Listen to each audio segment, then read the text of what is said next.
I remember when I met Bob. He was pleasant, bubbly, just sweet. We just became friends, and that is where that was going to stay. At least, I thought so.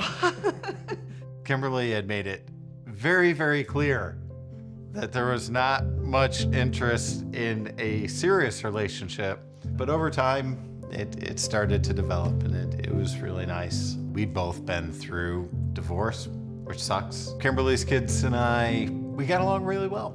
We really grew very, very close together, Morgan, Sarah, and Wes. And then we were married in 2018. This year, 2024 will be 10 years Kimberly and I have been together. By the way, we were married at Hacienda. So we started coming to Granger because our daughter Sarah said, hey, I'd like to get back and going to church, and I'd like to go to Granger. And we thought, boy, that'd be great, because Granger's a place we could just sneak in the back and not get noticed. And then you should be on the usher greeter team. And then, Bob, why aren't you on the worship team? So much for sneaking in the back. Relatively, we're all good. Everyone seemed to be in good spirits. Yeah, the kids were entering their adult phases. Morgan had just gotten married. Sarah had a couple kids. And Wes was just starting that adult process. Oh, gosh, what am I gonna do? Where am I gonna work? But he had made his way into a pretty good place, that's for sure. Yeah. It was a Sunday. I left actually the Monday before, and I had asked Wesley if he wanted to go with me. And he wanted to stay behind and watch Sheila, our dog, talk to him every day on the phone. And then Sunday, on our way home, I called him. We told him that we would be home late in the morning. And he said, okay, I will be downstairs sleeping on the sofa so you don't have to worry about waking me up. And then we pulled in at 3 in the morning, opened the door, and he wasn't on the sofa.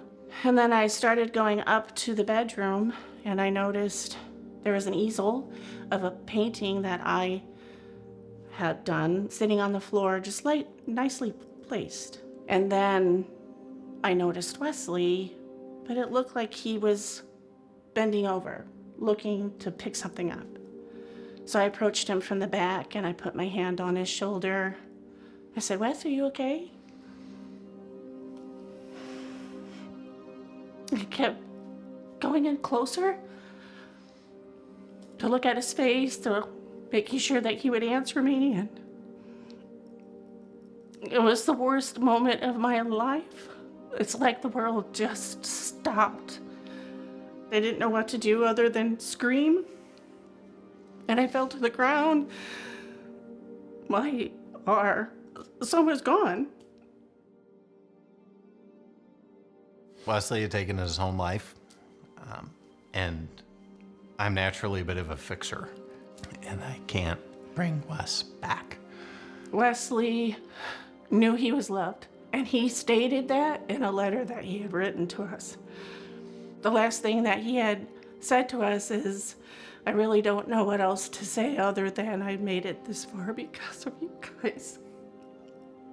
Those days after are making sure all the things that need to happen, and that's doing the things no one ever wants to do, and that's planning your child's funeral.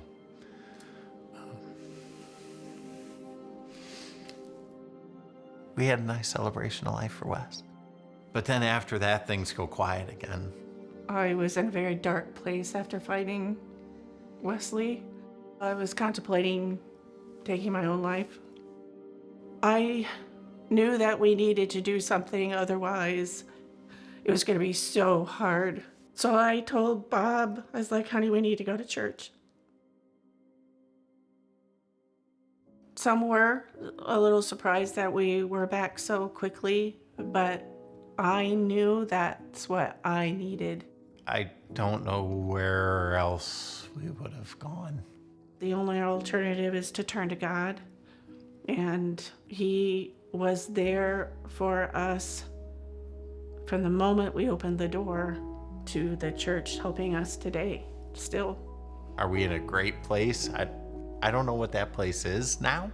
I think we're still finding our new normal, whatever that might be. I remember the first time I really laughed was probably a few months after Wes had passed. The memories don't make you cry, they make you smile. And you start to get there. You go through these dark moments and you're reminded that God's not a preventer, that He's a redeemer. And He can pull you out of those moments. And your eyes are open to this incredible community that's been around you the whole time. Church is great when things are easy. When things go south, man, that's when church really shows up. I truly believe that I would not be here if it wasn't for church community, my husband, and my family. You gotta find help. Needs to be some light coming through the darkness.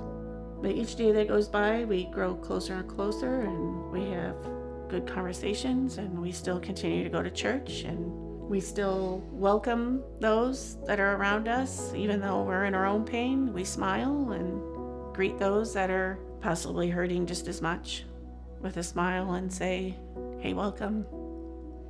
You're in the right place.